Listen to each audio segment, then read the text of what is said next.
Guys, welcome to study with Pooja. जैसा कि हम लोगों ने पिछले वीडियो में पृथ्वी की आंतरिक संरचना के बारे में अध्ययन कर लिया है। अब हम लोगों का जो नेक्स्ट टॉपिक आता है वर्ल्ड ज्योग्राफी में, तो यहाँ पर हम लोग महासागर और जो महाद्वीप हैं, महासागर हैं, उनकी उत्पत्ति कैसे हुई, तो उसके संबंध में एक जो बहुत फेमस मत है वेगनर का महाद्वीपीय प्रवाह सिद्धांत, हम लोग उसके बारे में अध्ययन करेंगे। तो अगर हम देखें कि पृथ्वी तल पर सबसे पहला क्या दिखाई पड़ता है, अगर कहें महाद्वीप, अगर महाद्वीप कहें, महाद्वीप और महासागर, ये क्या है? महाद्वीप और महासागर क्या है? महाद्वीप और महासागर प्रथम श्रेणी के उच्चावच कहे जाते हैं। उच्चावच मतलब जो ऊंचाई के अनुसार हम देखते हैं कि महाद्वीप यानी जो महाद्वीपीय स्थलीय भाग है वो अपेक्षाकृत ऊंचा है किससे? महासागरी से। अगर ये महासागरी अपेक्षाकृत इसकी जो क्रस्ट पर मोटाई है वो 5 किलोमीटर के आसपास, और जो क्रस्ट है यानी कि क्रस्ट पर महाद्वीपों की ऊंचाई जो 0 से 30 किलोमीटर की मध्य पाई जाती है। तो आप देखेंगे जो महाद्वीप है अपेक्षाकृत ऊंचे हैं किससे? महासागर से। जो ये ऊंचाई है यानी उच्चावच क्या है? जो ये ऊंचाई है, जैसे ये हो गए महासागर और ये हो गए महाद्वीप, तो आप ये देखेंगे जो ऊंचाई है, इन्हीं को जो ऊंचाई ढलान ये है, इसे उच्चावच नाम दे रहे हैं ज्योग्राफी की भाषा में। तो महाद्वीप और महासागर ये क्या हो जाते हैं? ये प्रथम श्रेणी के उच्चावच हो जाते हैं। यानी सबसे पहले प्रथम दृष्टया अगर हम भूपटल पर जो दृश्य डालते हैं उसमें हमें कहीं महाद्वीप दिख रहे हैं, कहीं पर्वत पठार नदियाँ, जो ये चीज़ें हैं, यानी सारे पर्वत पठार ये सब किसके अंतर्गत आ गए? ये महाद्वीप के अंतर्गत आ गए। जल वाला पार्ट वो महासागर के अंतर्गत आ गया। तो ये महाद्वीप और महासागर क्या हो गया? महाद्वीप और महासागर प्रथम श्रेणी के उच्चावच हो गए।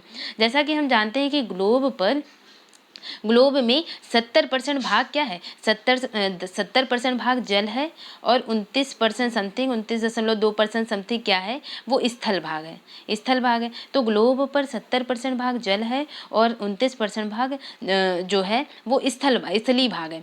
और आप देखेंगे जैसे उत्तरी गोलार्ध, दक्षिणी गोलार्ध, तो अगर हमने जो डिवीजन किया था तो उत्तरी गोलार्ध क्या है? उत्तरी गोलार्ध में स्थल की प्रधानता, यानी जितने महाद्वीप जो महाद्वीप हैं, उत्तरी अमेरिका और एशिया, यूरोप, एशिया और उत्तरी अमेरिका, ये आप देखेंगे तो यहाँ पर स्थल भाग ज़्यादा है। यानी उत्तरी गोलार्ध में स्थल भाग की प्रधानता है और दक्षिणी गोलार्ध में जल की प्रधानता है। जब मैं आपको पवने पढ़ाऊंगी तो मैं बताऊंगी कि क्योंकि दक्षिणी भाग में जल की प्रधानता होने के कारण यहाँ जो हवाएं हैं वो बहुत तेज से चलती हैं, और यहाँ जो जल भाग यानी दक्षिणी गोलार्ध में चलने वाली हवाओं को 3 प्रमुख नामों से जाना जाता है: चीखता, साठा, प्रचंड पचासा और गरजता चालसा, चीखता, साठा, प्रचंड पचासा।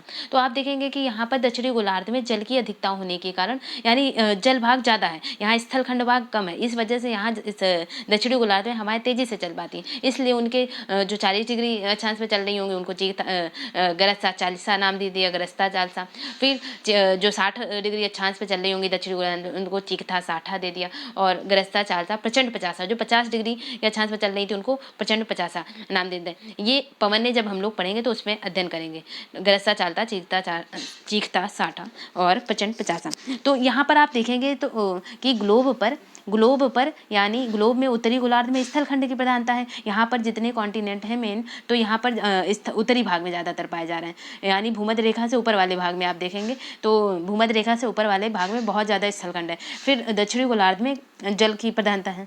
आप देखेंगे जो महासागर हैं, यानी एक तरह से ये कह दिया जाए कि महाद्वीपों का जो आकार है, महाद्वीपीय आकार क्या है? लगभग त्रिभुजाकार है, और जो महासागर हैं इनका भी आकार त्रिभुजाकार है। बस अंतर ये है कि ये दोनों विपरीत स्थितियों में है। यानी महाद्वीपों का आधार एक तरह से उत्तर की ओर है, यानी जो महासागर हैं, महासागरों का आधार यानी जो नीचे महासागर जल भाग ज़्यादा है तो इनका आधार नीचे की ओर है, और महाद्वीप में ऊपर की ओर जल भाग जो स्थलखंड भाग ज़्यादा है, इसलिए इनका आधार ऊपर की ओर है। तो आप देखेंगे महाद्वीप भी त्रिभुजाकार है, लेकिन इनका स्ट्रक्चर कैसा ऐसा बनेगा, और जो महासागर है इनका आकार भी त्रिभुजाकार है, लेकिन इनका आधार क्या है? नीचे की ओर है।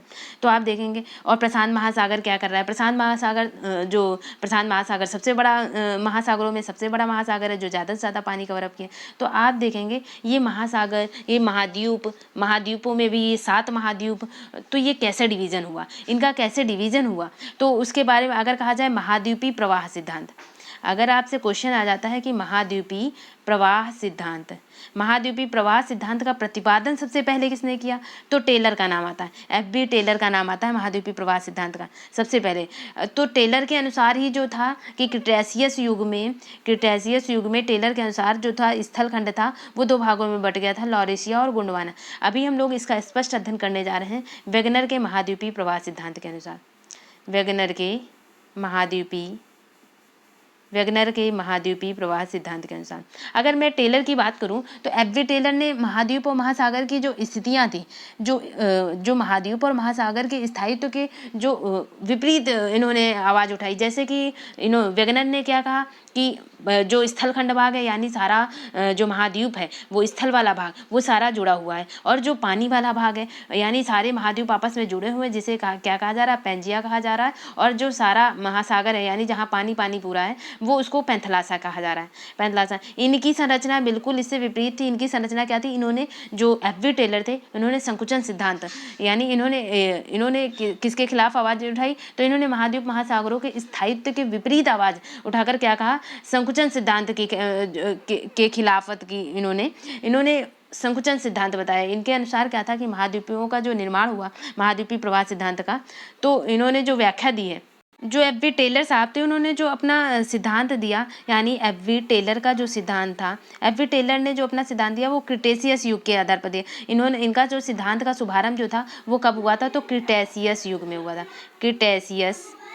क्रिटेशियस युग में हुआ था। इन्होंने अपने सिद्धांत का शुभारंभ दिया। इनके अनुसार क्या था कि इन्होंने उस समय जब क्रिटेशियस युग में इन्होंने अपने सिद्धांत की व्याख्या दी, तो क्रिटेशियस युग में उस समय दो स्थल भाग हुआ करते थे, दो स्थल भाग जिनके नाम क्या क्या हुआ करते थे, तो जो दो स्थल भाग उनमें से एक लॉरेशिया था, लॉरेशिया जो उत्तरी ध्रुव था, यानी ग्लोब में अगर देखा जाए जो उत्तरी ध्रुव था तो उत्तरी ध्रुव पर जो भाग स्थित था उसको क्या नाम दिया गया, उत्तरी ध्रुव के पास को लॉरेशिया नाम दे दिया गया, और जो दक्षिणी ध्रुव के पास भाग था उसको गोंडवाना लैंड नाम दिया गया, गोंडवाना लैंड नाम दिया गया। तो आप देखेंगे कि लॉरेशिया उत्तरी ध्रुव के पास वाला और गोंडवाना दक्षिणी ध्रुव के पास वाला था। इस परिकल्पना के अनुसार क्या हुआ, इस परिकल्पना के अनुसार ही जो महाद्वीपीय सियाल हो गया, सियाल, सीमा और नीफे, ये जो तीन संरचनाएं आप देख रहे हैं, सियाल, सीमा, नीफे, इनके अनुसार क्या था कि सियाल क्या है, सियाल सीमा पर तैर रहा है।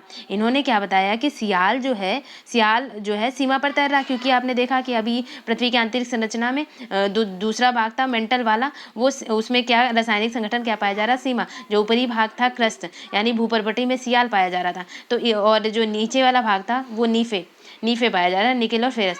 तो यहाँ पर इन्होंने क्या बताया कि जो सियाल है वो सीमा पर तैर रहा है, यानी इन्होंने FB टेलर का मत था कि उत्तरी ध्रुव के पास लॉरेशिया, उत्तरी ध्रुव के पास जो है एक स्थल भाग है जिसको लॉरेशिया कहा, दक्षिणी ध्रुव के पास वाले भाग को इन्होंने गोंडवाना लैंड कहा। फिर उसके बाद जो इन्होंने कहा कि इनकी परिकल्पना के अनुसार जो था सियाल जो है वो सीमा पर तैर रहा था, सियाल सीमा पर तैर रहा था, यानी इन्होंने महाद्वीपों के जो महाभूखंडों का जो प्रवाह है वो विषुवत रेखा और पश्चिम की तरफ बताया। इन्होंने महाद्वीपों यानी भूखंडों का जो प्रवाह था वो विषुवत रेखा, अगर ग्लोब में विषुवत रेखा है तो इन्होंने जो भूखंडों का प्रवाह बताया वो विषुवत रेखा और पश्चिम की तरफ बताया, यानी जो विषुवत रेखा और पश्चिम की तरफ, यानी ये पश्चिम की तरफ बताया। यानी FB टेलर ने क्या माना, FB टेलर ने माना कि जो स्थल प्रवाह का जो मुख्य कारण है वो क्या है, ज्वारीय बल है, यानी स्थलीय प्रवाह का। उनके अनुसार देखिए दो पॉइंट तो मेन की जो उत्तरी ध्रुव है, उत्तरी ध्रुव पर इन्होंने लॉरेशिया जो उत्तरी ध्रुव पर जो स्थल भाग है उसको लॉरेशिया कहा, जो दक्षिणी ध्रुव पर स्थल भाग है उसे गोंडवाना लैंड कहा। और उनके अनुसार दूसरा तथ्य निकल के आया, जो सियाल है, सियाल सीमा नीफे रासायनिक संगठन के अनुसार जो पृथ्वी की आंतरिक संरचना आपने पढ़ी, तो वो जो सियाल है वो सीमा पर तैर रहा है, दूसरा पॉइंट हो गया। फिर इनके अनुसार इन्होंने बताया कि जो भूखंडों का प्रवाह है यानी जो महाभूखंड है वो विषुवत रेखा की ओर और पश्चिम की तरफ फैले जो तैर रहे हैं, यानी जो इनका प्रवाह है वो प्रवाह किस तरफ हो रहा है, तो विषुवत रेखा की ओर हो रहा है, यानी विषुवत रेखा की ओर महाद्वीपों और महासागरों का जो है विषुवत रेखा की ओर प्रवाह हो रहा है और पश्चिम की तरफ प्रवाह हो रहा है। जो उन्होंने स्थल प्रवाह का मुख्य कारण बताया वो ज्वारीय प्रवाह, यानी जो स्थलों के प्रवाह का मुख्य कारण बताया वो किस लिए यानी प्रवाह हो रहा है, तो इन्होंने ज्वारीय बल माना कि ज्वारीय बल के कारण इनमें स्थलीय भाग में प्रवाह हो रहा है। इनके अनुसार क्या हुआ कि जो उत्तरी ध्रुव जो उत्तरी ध्रुव में जो था वो लॉरेशिया था। तो उत्तरी ध्रुव प्रवाह में जो खिंचाव हुआ उसके फलस्वरूप क्या बना, उसके फलस्वरूप आप देखेंगे जो वर्तमान स्वरूप में जैसे उत्तरी अमेरिका के साइड में क्या, इधर बैफिन की खाड़ी है, डेविस जलडमरू मध्य, बैफिन की खाड़ी, डेविस जलडमरू मध्य, लेब्राडोर सागर, इनका आर्कटिक सागर, इनका निर्माण हो गया।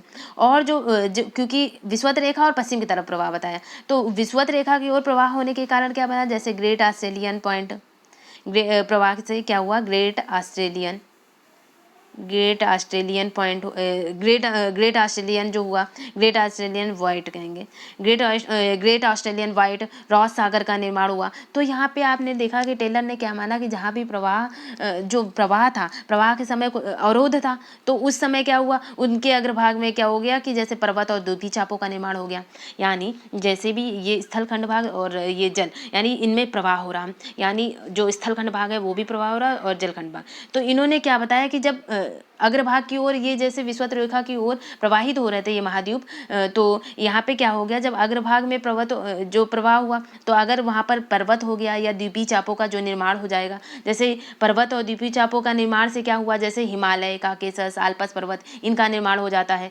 तो इसके फलस्वरूप आप देखेंगे कि जो लॉरेशिया है और गोंडवाना लैंड के ध्रुवों की तरफ से क्या हुआ, विषुवत रेखा की ओर प्रवाहित होने से बने। यानी इनके अनुसार जो 2 पॉइंट बने थे, इनके अनुसार जो 2 भाग निकल कर आए थे, लॉरेशिया और गोंडवाना लैंड, तो ये किस तरह, ये ध्रुवों की तरफ से विषुवत रेखा की ओर प्रवाह होने से बना था। यानी विषुवत रेखा से, इन्होंने कहा विषुवत रेखा से ऊपर की ओर प्रवाह हो रहा, तो विषुवत रेखा से ऊपर की ओर प्रवाह होने से क्या बना, तो लॉरेशिया और गोंडवाना लैंड की लॉरेशिया और गोंडवाना लैंड बनते हैं, वो ध्रुवों की तरफ प्रवाह होने से बने थे। तो ये तो था एफ.वी. टेलर का। तो एफ.वी. टेलर का आप संक्षिप्त में जान लें कि क्योंकि इन्होंने, इससे ये क्वेश्चन पूछा जाता है कि महाद्वीपीय प्रवाह सिद्धांत का प्रतिपादन सबसे पहले किसने किया, तो एफ.वी. टेलर। तो एफ.वी. टेलर के बारे में आपको कुछ साक्ष्य पता होने जरूरी है कि एफ.वी. टेलर ने किस पर्सपेक्टिव में दिया। तो इनके अनुसार लॉरेशिया और गोंडवाना लैंड था, लॉरेशिया उत्तरी ध्रुव के स्थल भाग को कहा इन्होंने, गोंडवाना लैंड जो था वो दक्षिणी ध्रुव के आसपास का जो रीजन था, स्थल भाग था, उसको गोंडवाना लैंड कहा। इनकी परिकल्पना के अनुसार सियाल जो है वो सीमा पर तैर रहा था। इनकी परिकल्पना के अनुसार और क्या कहा गया कि जो भूखंडों का जो प्रवाह है वो विषुवत रेखा और पश्चिम की तरफ हो रहा है। विषुवत रेखा और पश्चिम की तरफ होने के कारण जब पश्चिम की तरफ हुआ तो क्या निर्मित हुआ, बैफिन की खाड़ी, डेविस जलडमरू मध्य, लेब्राडोर सागर। वर्तमान स्वरूप आप देखेंगे जो वर्ड का, तो उसमें बैफिन की खाड़ी, डेविस जलडमरू मध्य, लेब्राडोर सागर, आर्कटिक सागर का निर्माण हुआ। जब विषुवत रेखा की ओर प्रवाह हुआ तो ग्रेट ऑस्ट्रेलियन वाइट बना, रॉस सागर का निर्माण हुआ। और विषुवत यानी ऊपर की ओर प्रवाह होने से पर्वत और द्वीपीय चापों का निर्माण हुआ। यही कारण है कि जैसे हिमालय और काकेशस, आल्प्स पर्वत का निर्माण हुआ, क्योंकि उत्तर की ओर यानी ऊपर की ओर प्रवाह होने से। तो यहाँ से इनका ये निष्कर्ष निकल आता है एफ.वी. टेलर की महाद्वीपीय विस्थापन परिकल्पना है। ये किसकी बता दी मैंने, एफ.वी. टेलर की महाद्वीपीय, एफ.बी. टेलर की महाद्वीपीय, बी. टेलर की महाद्वीपीय विस्थापन परिकल्पना। तो इन्होंने क्या किया था, इन्होंने संकुचन सिद्धांत जो था उसके खिलाफ इन्होंने बताया कि इन्होंने प्रवाह की परिकल्पना दी, महाद्वीपीय विस्थापन के प्रवाह, यानी इन्होंने भी क्या कहा, इन्होंने विस्थापन की परिकल्पना दी। महाद्वीपीय विस्थापन परिकल्पना इसलिए कहा जाता है, इन्होंने संकुचन सिद्धांत की खिलाफत करी। और फिर इसके बाद जो इस मत से प्रभावित इसके बाद जो मत आया वो उसको कहा जाता है 1912 में। यानी इन्होंने जो मत दिया महाद्वीपीय प्रवाह सिद्धांत, वो 1908 में आ गया था, 1908 में। इससे 4 साल बाद यानी जो वैज्ञानिक अल्फ्रेड वेगनर, जिनके बारे में हम लोग आज पढ़ने जा रहे हैं, 1912 ईस्वी में अल्फ्रेड वेगनर जो जर्मन वैज्ञानिक थे, अल्फ्रेड वेगनर, उन्होंने 1912 में एक सिद्धांत प्रस्तुत कर दिया। उन्होंने पाया कि जो वर्तमान महाद्वीप हैं, आप यहाँ देखेंगे ये जो महाद्वीप है, यानी ये सारे भाग आपस में जुड़े हुए हैं, Eurasia, north America, south America, Africa. तो इन्होंने क्या बताया, जो जर्मन वैज्ञानिक अल्फ्रेड वेगनर ने बताया, आप अपनी कॉपी में हेडिंग डाल लें। आप अपनी कॉपी में क्या हेडिंग डालेंगे, वेगनर का महाद्वीपीय प्रवाह सिद्धांत। आप क्या डालेंगे अपनी कॉपी में हेडिंग, वेगनर का महाद्वीपीय प्रवाह सिद्धांत। तो आप देखेंगे कहाँ के वैज्ञानिक, पहले तो जर्मन के वैज्ञानिक। कब दिया इन्होंने? 1912 में दिया कि अल्फ्रेड वेगनर ने। क्या दिया? वेगनर का महाद्वीपीय प्रवाह सिद्धांत, महाद्वीपियों का प्रवाह कैसे हुआ इसके बारे में इनका अध्ययन है। तो इन्होंने बताया, इन्होंने क्या बताया कि जो वर्तमान में हम महाद्वीप देख रहे हैं, वो महाद्वीप जो वर्तमान स्वरूप में हम जो वर्ल्ड का स्ट्रक्चर देख रहे हैं, वो वर्तमान स्वरूप में वो पहले ऐसा नहीं था। वर्तमान पहले जो था, पहले ये सारे महाद्वीप आपस में जुड़े हुए थे। जब आपस में जुड़े हुए थे, जो आपस में जुड़े हुए थे, तो इसको इन्होंने क्या कहा था? पैंजिया।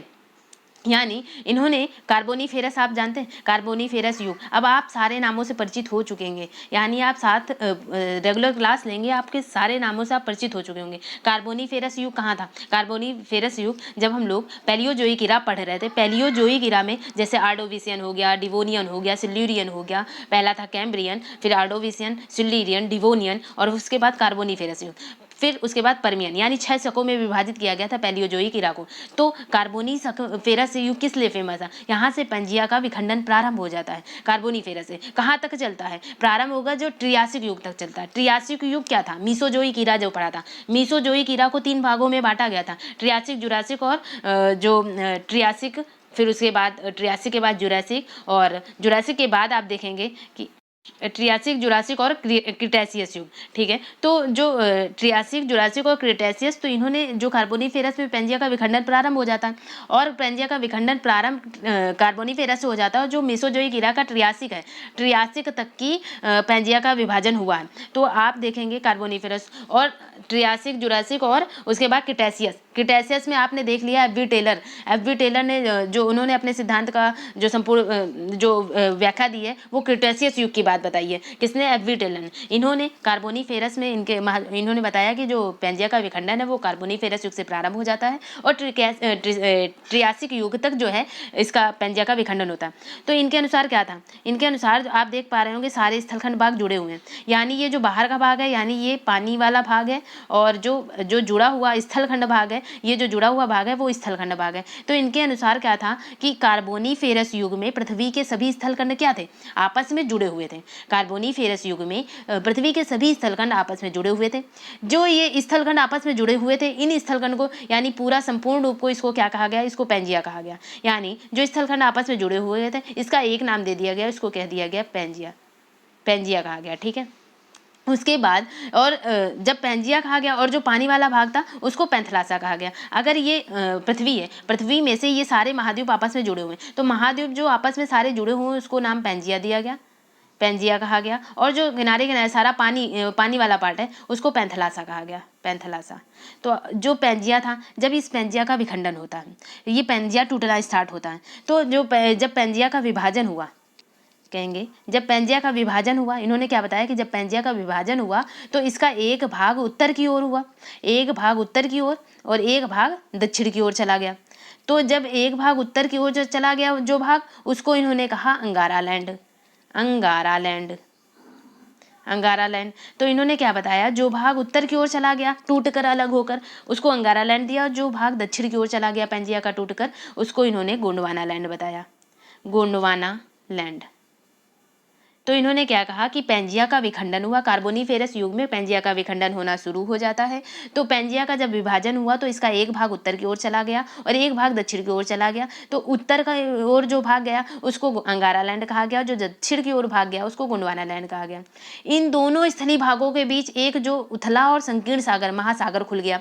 यानी जब स्थल भाग ये टूट कर अलग हुआ, अगर जब स्थल भाग आपने देखा, ये देखिए, ये जब दोनों आप देखेंगे परमियन युग, ये परमियन क्या लिखा है, परमियन आप देख रहे हैं जब क्योंकि पैलियोजोइक इरा में जो पेंजिया का विखंडन कार्बोनीफेरस से स्टार्ट, तो उसके बाद वाला जो युग जो काल था उसको परमियन काल कहा गया। फिर परमियन के बाद स्टार्ट हो जाता है मीसोजोइक इरा। मीसोजोइक इरा के बाद जो मीसोजोइक इरा को 3 भागों में बांटा गया था, ट्रियासिक, जुरासिक और क्रिटेशियस। तो जुरासिक तक की पहले हो जाता है ट्रियासिक जुरासिक, फिर ट्रियासिक तक की क्या हो जाता है, ट्रियासिक तक की इस पेंजिया का विखंडन हो जाता है। तो इस पेंजिया का विखंडन होना स्टार्ट हो जाता है। तो आपने देखा ये पहले जुड़ा हुआ भाग, जो स्थलखंड पूरा जुड़ा हुआ भाग उसको पेंजिया कहा जा रहा है, ये जो जल वाला भाग है इसको पैंथलासा कहा जा रहा है। फिर उसके बाद आप देखेंगे धीरे धीरे इसमें विखंडन होना शुरू हुआ, और जो भाग उत्तर की ओर खिसक रहा उसको क्या कहा जा रहा है, लॉरेशिया। जो स्थलखंड भाग दक्षिण की ओर खिसक रहा है उसको क्या कहा जा रहा है, गोंडवाना लैंड। जब ये भाग उत्तर की ओर सरक रहा और दक्षिण को, तो इनके बीच एक सागर खुल गया। जो सागर और महासागर जो खुला, जो इनके मध्य जो सागर और महासागर भाग खुला उसको क्या कहा गया, तो उत्तरी भाग जब अंगारा लैंड और दक्षिणी भाग गोंडवाना लैंड कहलाया। तो इन दोनों के मध्य स्थली भागों के बीच एक उथला और संकीर्ण महासागर खुल गया,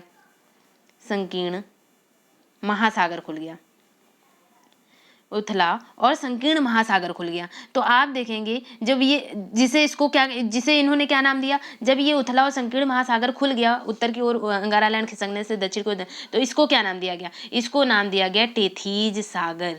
इसको क्या कहा गया, इसको कहा गया टेथीज सागर। ठीक है। तो अंगारा लैंड और गोंडवाना लैंड के मध्य जो उथला और संकीर्ण महासागर खुला उसे क्या नाम दिया गया, टेथीज सागर कहा गया। जुरैसिक युग तक विभाजन हुआ था। तो जुरैसिक युग में गोंडवाना लैंड जो था, यानी अंगारा लैंड ऊपर का पार्ट था, अंगारा लैंड और गोंडवाना लैंड, यानी जिसको F.V. टेलर ने उत्तरी भाग को इन्होंने क्या कहा था, लॉरेशिया, और दक्षिणी भाग को क्या कहा था, गोंडवाना लैंड। तो यहाँ पर वेगनर महोदय आ रहे हैं जब, तो वेगनर महोदय उत्तरी भाग को क्या कह रहे हैं, उत्तरी भाग को अंगारा लैंड कह रहे हैं। यानी जिसको इन्होंने लॉरेशिया कहा था उसको वेगनर महोदय क्या कह रहे हैं, वेगनर महोदय अंगारा लैंड कह रहे हैं, और गोंडवाना लैंड को गोंडवाना लैंड ही कह रहे हैं।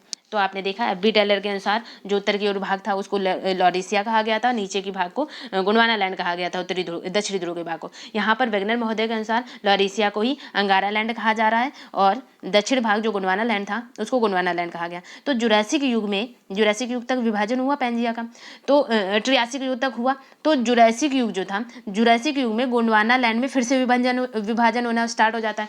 यानी मीसोजोइक ईरा, हमने इसीलिए आपने पहले ईरा पढ़ लिया, आपको सारी कल्पना आप अच्छे से कर सकते हैं। मीसोजोइक ईरा आपने पढ़ा था, इसको 3 भागों में बांटा गया था, ट्रियासिक के बाद जुरासिक, उसके बाद क्रिटेशियस। तो आपने देखा ट्रियासिक यानी कार्बोनीफेरस से ट्रियासिक तक की किसका विभाजन हुआ, पेंजिया का विखंडन हुआ। फिर आप देखते थे जुरैसिक युग किस लिए फेमस था, जुरैसिक काल किस लिए फेमस था, यहाँ पर लिखा जाता है गोंडवाना लैंड का विखंडन। यानी जुरैसिक इसलिए फेमस है, जुरैसिक काल गोंडवाना लैंड के विखंडन के लिए फेमस था। तो आप यहाँ देखेंगे जुरैसिक में क्या हो गया, गोंडवाना लैंड में यानी यहाँ पे गोंडवाना लैंड टूटने लगता है, विभंजन होने लगता है इसमें। फलस्वरूप जब गोंडवाना लैंड में विभंजन हुआ तो किसका निर्माण हुआ, किन महाद्वीपों की उत्पत्ति हुई। तो आप देखेंगे जब जुरैसिक में इस गोंडवाना लैंड का विभंजन हुआ तो दक्षिण अमेरिका बने। यानी दक्षिण अमेरिका आप देख पाएंगे ये क्या हो जाता है, ये दक्षिण अमेरिका का पार्ट है। तो जब गोंडवाना लैंड में विभंजन होगा तो क्या बनेंगे, तो दक्षिण अमेरिका बने। ये अफ्रीका बना, ये वाला पार्ट है। और प्रायद्वीपीय भारत, हम लोग क्या कहते हैं कि हमारा जो भारत है उसका प्रायद्वीपीय भाग है वो कौन से लैंड का भाग है, तो क्या कहते हैं, गोंडवाना लैंड का भाग है। प्रायद्वीपीय भारत यानी दक्षिण भारत जो है अपने इंडिया का दक्षिण भारत, वो किससे काट कर अलग हुआ करके, तो गोंडवाना लैंड से। तो यहाँ से क्या बना, दक्षिण अमेरिका बना, अफ्रीका बना, और अपना प्रायद्वीपीय भारत बना। यानी प्रायद्वीपीय भारत जब प्रायद्वीपीय भारत के उत्तर में प्रवाहित हो रहा था, तो प्रायद्वीपीय भारत के उत्तर में प्रवाहित होने के कारण क्या हो गया, हिंद महासागर खुला। यानी जब एक स्थल भाग से दूसरा स्थल भाग कट कर अलग हो रहा है तो उनके मध्य जल आ रहा है, तो जल आ रहा है, इसी कारण जो प्रायद्वीपीय भारत जो है, जब गोंडवाना लैंड से प्रायद्वीपीय भारत काट कर अलग हुआ तो उसके मध्य एक सागर खुला जिसको क्या कहा गया, हिंद महासागर का निर्माण हुआ। हिंद महासागर, जिसको क्या नाम दिया गया, हिंद महासागर। तो आपने देखा जो अंगारा लैंड टूटकर जो ये तो था जो गोंडवाना लैंड का विभाजन हुआ, यानी दक्षिण अमेरिका बना, अफ्रीका बना और प्रायद्वीपीय भारत बना। जब प्रायद्वीपीय भारत चूंकि हम जानते हैं अफ्रीका से काट करके उत्तर पूर्वी भाग की ओर प्रायद्वीपीय भारत काट कर अलग हुआ जा करके, तो जब हमारा प्रायद्वीपीय भारत काट कर अलग हुआ उसके मध्य जो जल आया उसको हिंद महासागर की निर्माण हुआ, हिंद महासागर की उत्पत्ति। फिर आप देखेंगे ये तो था दक्षिण अमेरिका यानी गोंडवाना लैंड, यहाँ ये तो था गोंडवाना लैंड का विभाजन। तो अंगारा अंगारा लैंड यानी जो ऊपर का भाग था अंगारा लैंड, उसमें भी विभाजन हुआ होगा। तो अंगारा लैंड जब टूटा तो क्या क्या निर्मित हुए, कौन कौन से महाद्वीपों की उत्पत्ति हुई। तो अंगारा लैंड के टूटने से क्या हुआ, उत्तरी अमेरिका बना। उत्तरी अमेरिका, यूरोप, यूरोप और एशिया। तो आप देखेंगे अंगारा लैंड के टूटने से क्या बना, यूरोप, एशिया, यानी जो वर्तमान स्वरूप हम वर्ल्ड स्ट्रक्चर देखते हैं उनमें से उत्तरी अमेरिका, यूरोप और एशिया अंगारा लैंड के भाग हैं। और जो यानी दक्षिण अमेरिका, अफ्रीका और प्रायद्वीपीय भारत, ये किसके भाग हैं, तो ये गोंडवाना लैंड के भाग हैं। आप देखेंगे कि जब अंगारा लैंड टूट करके क्या बना, उत्तरी अमेरिका बन गया, यूरोप बन गया और एशिया बना। तो दोनों अमेरिका के पश्चिम की ओर प्रवाहित हुए। जब उत्तरी अमेरिका और दक्षिणी अमेरिका आप देखते हैं, दोनों के मध्य कौन सा अटलांटिक महासागर बना। तो देखेंगे कि जो दोनों अमेरिका इन द सेंस है उत्तरी अमेरिका और दक्षिणी अमेरिका, दोनों अमेरिका जब पश्चिम की ओर प्रवाहित हुए तो क्योंकि हर स्थल भाग क्या हो रहा, कट कट कर अलग होता जा रहा है। सबसे पहले आपने अंगारा पूरा भाग सब पूरा ज्वाइंट था जिसको पेंजिया कह रहे थे, जो जल भाग था उसको पेंथलासा कह रहे थे। फिर पेंजिया का विखंडन होना स्टार्ट हुआ, टूटना भाग स्टार्ट हुआ। उत्तर की ओर कुछ भाग टूटा, कुछ दक्षिण की ओर। तो उत्तर की ओर जो भाग टूटा उसको अंगारा लैंड कह दिया, जो दक्षिण की ओर भाग टूटा उसको गोंडवाना लैंड कह दिया। फिर अंगारा लैंड में विभाजन हुआ तो कौन कौन से बने, उत्तरी अमेरिका बना, यूरोप और एशिया बना। फिर गोंडवाना लैंड में जो विभाजन हुआ उसके फलस्वरूप क्या बना, दक्षिण अमेरिका, अफ्रीका और प्रायद्वीपीय भारत बने। जब जो प्रायद्वीपीय भारत उत्तर पूर्व की ओर खिसका तो इसके मध्य जो सागर खुला उसको हिंद महासागर नाम दे दिया। फिर इसी तरह से जब अमेरिका यानी उत्तरी अमेरिका और दक्षिणी अमेरिका पश्चिम की ओर सरके तो इनके मध्य जो इसके मध्य जो सागर खुला तो इसके मध्य जो जब उत्तरी अमेरिका दक्षिण अमेरिका पश्चिम की ओर प्रवाहित हुए तो इनके मध्य जो सागर खुला उसको क्या कहा गया, अटलांटिक महासागर का निर्माण हो गया। अटलांटिक महासागर बना, महासागर निर्मित हुआ, अटलांटिक महासागर निर्मित हुआ। फिर इस विस्थापन के कारण क्या हुआ, इसी विस्थापन के कारण उत्तरी अमेरिका और दक्षिणी अमेरिका में क्या हुआ कि पश्चिमी भाग यानी क्योंकि इससे पहले एफ.वी. टेलर बता गए थे। एफ.वी. टेलर ने क्या कहा था कि जो भूखंडों का प्रवाह है वो विषुवत रेखा की ओर हो रहा है और पश्चिम की ओर हो रहा है। तो पश्चिम की ओर प्रवाह होने से यहाँ से ये देखिए कि उत्तरी अमेरिका दक्षिणी अमेरिका पश्चिम की ओर प्रवाह हुआ तो इनके फलस्वरूप इनके मध्य जो सागर खुला सागर निर्मित हुआ वो अटलांटिक महासागर निर्मित हुआ। लेकिन जब उत्तरी अमेरिका और पश्चिमी जो उत्तरी अमेरिका दक्षिणी अमेरिका जो है पश्चिम की ओर प्रवाहित हुए तो यहाँ पर वलन पड़ेगा करके। तो उत्तरी अमेरिका और दक्षिणी अमेरिका के पश्चिमी भाग में क्या हुआ, जब वलन पड़ेगा तो यहाँ पर क्या होगा, कुछ पर्वतों की क्योंकि सारा भाग क्या है गोल है जुड़ा हुआ आपस में, तो यहाँ पर जब वलन पड़े तो यहाँ से किन पर्वतों की उत्पत्ति हो जाती है, यहाँ पर नवीन वलित पर्वत रॉकीज और दक्षिण अमेरिका का सबसे लंबा पर्वत ये दक्षिण अमेरिका यानी ये उत्तरी अमेरिका और इधर दक्षिणी अमेरिका। तो पश्चिम के भाग की ओर दो पर्वतों की उत्पत्ति हुई, उत्तरी अमेरिका में रॉकीज पर्वत और दक्षिण अमेरिका का सबसे बड़ा पर्वत ये दक्षिण अमेरिका सबसे लंबा। तो यहाँ पर रॉकीज और एंडीज पर्वतों का निर्माण हो जाता है। तो आपने देखा रॉकीज पर्वत बन गए, एंडीज पर्वत बन गए। इसी तरह क्या हुआ, इसी तरह अफ्रीका और प्रायद्वीपीय भारत, इसी तरह क्या देखेंगे, अफ्रीका हो गया और प्रायद्वीपीय भारत जब टूटकर अलग हुआ तो अफ्रीका और प्रायद्वीपीय भारत में भी उत्तर की ओर विस्थापन हुआ। यानी अफ्रीका और प्रायद्वीपीय भारत यानी अफ्रीका से काटकर अपने प्रायद्वीपीय भारत में जो भारत की सिचुएशन देखें तो अफ्रीका और प्रायद्वीपीय भारत जब उत्तर की ओर प्रवाहित हुए तो उत्तर की ओर जब प्रवाहित होंगे तो किसका निर्माण होगा, तो अफ्रीका और प्रायद्वीपीय भारत के उत्तर की ओर विस्थापन के कारण क्या बन जाते हैं, हिमालय और अन्य अल्पाइन पर्वतों का निर्माण हो जाता है उत्तर की ओर प्रवाहित। इस प्रकार पेंजिया और पेंथलासा का जो अवशिष्ट भाग बच जाता है, अवशिष्ट भाग के रूप में आप देखेंगे कि जो आज क्रमशः जैसे अंटार्कटिका यानी आपने देखा इन महाद्वीपों की उत्पत्ति हो गई, पेंजिया के विखंडन के फलस्वरूप महाद्वीप जो बने और महासागर बने। उसके बाद जो कुछ अवशेष भाग बच गया वो किसके उनसे क्या निर्मित हुआ, उनसे जैसे अंटार्कटिका और प्रशांत महासागर, जो जल बचा वो सबसे ज़्यादा पार्ट जो है प्रशांत महासागर और अंटार्कटिका, जो अवशेष भाग बचा उससे अंटार्कटिका और प्रशांत महासागर बन गए। फिर उसके बाद आप देखेंगे कि अंटार्कटिका और प्रशांत महासागर के निर्माण के बाद जो पेंजिया और पेंथलासा का जो अवशिष्ट भाग वो अंटार्कटिका और प्रशांत महासागर के रूप में मौजूद हो गया। इस प्रकार वैगनर ने टूटने का कारण क्या बताया कि इस क्यों अलग हुए, क्यों अंगारा लैंड और गोंडवाना लैंड अलग हुए और आपस में टूटे, क्यों पश्चिम की ओर प्रभावित हुए, तो इन्होंने इसके कारण जो बताया उन्होंने बताया गुरुत्व बल, प्लवनशीलता, प्लवनशीलता क्या होती है? एक चीज़ दूसरी चीज़ पर तैर रही है, यानी जैसे कि जल में कोई चीज़ तैर रही है, प्लवनशीलता क्या है? तैरने का गुण। यानी तो इन्होंने कहा कि वो जो पेंजिया था वो पैंथलासा के ऊपर तैर रहा था, यानी जो स्थलखंड भाग था, स्थलखंड भाग पूरा जॉइंट था और वो नीचे जितना जो बाकी चारों तरफ पानी था, यानी जो पेंजिया था वो पैंथलासा पर क्या कर रहा था? तैर रहा था, यानी ये प्लवनशीलता का गुण। तो प्लवनशीलता बताया इन्होंने। और पेंजिया के टूटने का कारण क्या था? गुरुत्व बल, प्लवनशीलता और ज्वारीय बल।